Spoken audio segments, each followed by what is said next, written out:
¿Qué es la lectura crítica? Entonces, cuando hablamos de lectura crítica, básicamente nos estamos refiriendo a la capacidad que tiene el lector de entablar un diálogo con el texto. Esto es comprender lo que el texto me dice explícitamente, descubrir lo que no me dice tan explícitamente y yo debo inferir, hacer razonamientos, releer, repensar la literatura de lo que estoy leyendo y sobre todo realizar juicios de valor sobre los aspectos de la calidad, de la validez, de la pertinencia clínica, de la aplicabilidad a la práctica. El lector debe tener siempre una actitud específica frente al texto, por lo que se necesita algunos conocimientos previos del tema clínico o conocimiento de los aspectos metodológicos para verdaderamente hacer una lectura crítica. ¿Por qué es importante entonces la lectura crítica? Los clínicos, digamos todas aquellas personas que atendemos pacientes, somos tradicionalmente unos grandes productores y consumidores de la literatura. Acudimos con mucha frecuencia a los libros que, si bien pueden no estar con la información más actualizada, nos pueden resolver dudas, quizás de un modo parcial, pero eficiente.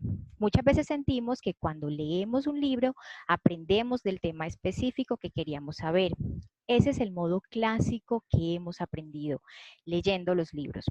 Sin embargo, es poco probable que los libros nos sirvan para satisfacer la necesidad del conocimiento más allá de lo básico.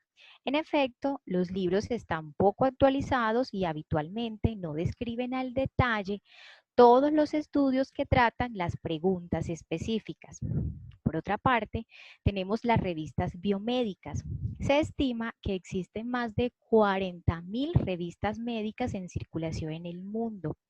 Los artículos publicados en las revistas más prestigiosas se registran en bases de datos, siendo la más empleada la base de datos Medline. Esta cuenta con más de 20 millones de registros que aumentan a más de 700.000 artículos por año. Las principales revistas reciben un volumen de artículos para ser publicados y estos generan o entran, digamos, a un proceso llamado revisión por pares, que son básicamente otros médicos evaluando los artículos para definir si esos artículos se publican o no. Entonces, nos debería surgir la pregunta, si ya existe el proceso de revisión por pares, ¿por qué es necesario saber y sobre todo practicar la lectura crítica? Bueno, eso es básicamente porque los estudios que han evaluado esas bondades del sistema de revisión por pares no han sido capaces de demostrar su efecto en la mejoría de la calidad de los artículos seleccionados.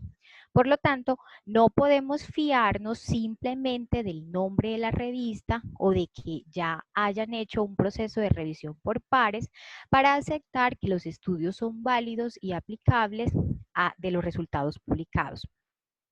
Necesitamos entonces ser capaces de discernir qué artículo ofrece una respuesta válida con resultados importantes y aplicables a nuestra necesidad de conocimiento y sobre todo a nuestra práctica clínica. Por otra parte, cada día trabajamos más con guías de práctica clínica. Estas se han convertido en lectura obligatoria de todos los clínicos y la adecuada interpretación de estas no es posible sin al menos tener un nivel medio de lectura crítica.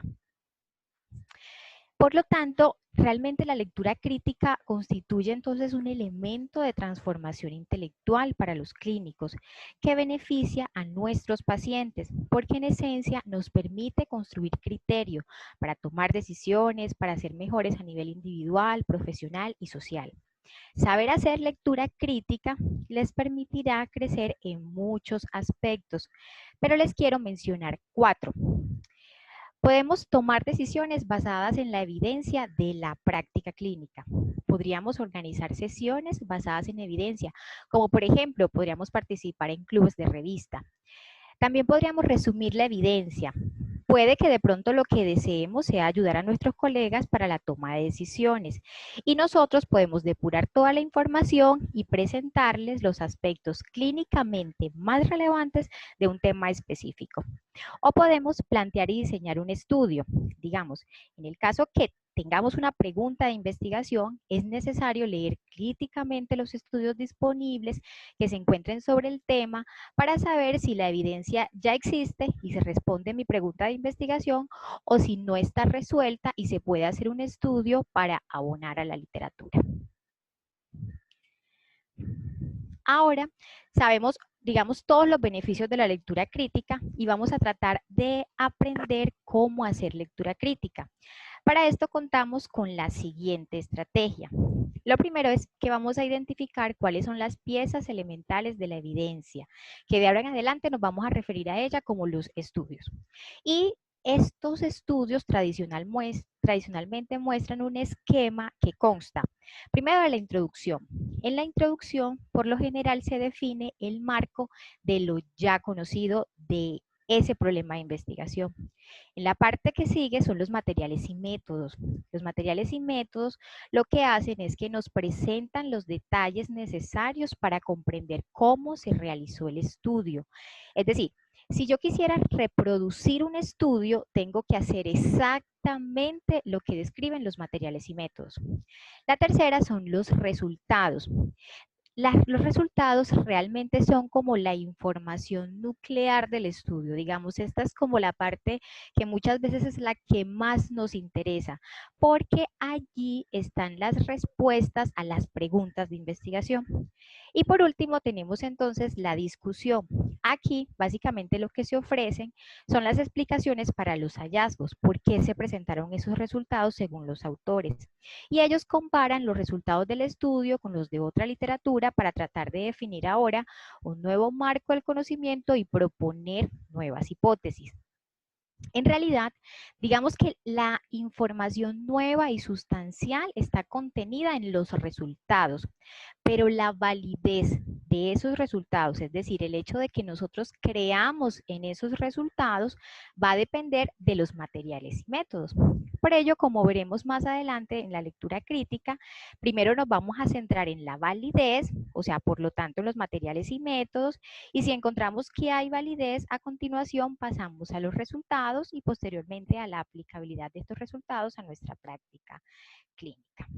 Afortunadamente, contamos con instrumentos diseñados que nos ayudan a realizar una lectura crítica de los estudios, es decir, para hacer un juicio de la calidad metodológica, de la pertinencia clínica y en ocasiones hasta de su aplicabilidad. Para que nos quede claro entonces, por calidad metodológica entendemos en qué medida el diseño, la conducción y el análisis minimizan los sesgos, es decir, el error sistemático. ¿En qué medida son válidos o correctos esos resultados? Cuando hablamos de pertinencia clínica, entendemos que se trata de preguntas y desenlaces de investigación que son útiles para la decisión clínica.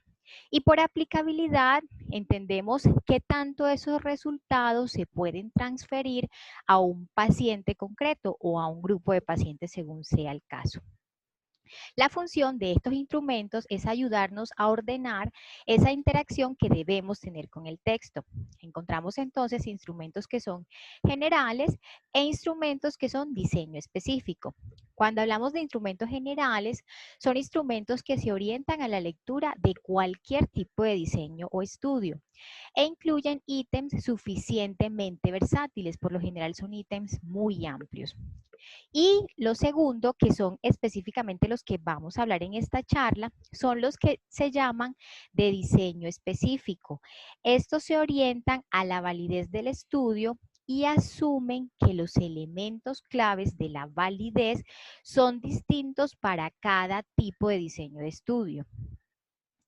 Pero los diseños que encontramos, digamos, de acuerdo a los diseños que encontramos, va a ser el instrumento que vamos a utilizar. Entonces, en las pirámides del lado derecho podemos observar que encontramos los estudios de series o reporte de casos, los estudios de casos y controles, cohortes, ensayos controlados aleatorizados y las revisiones sistemáticas o metaanálisis, que son el lente a través del cual se puede observar los tipos de estudio. Los instrumentos diseño específico proponen entonces que los ítems a responder son diferentes si estamos frente a un ensayo controlado aleatorizado o ante un estudio de cohorte.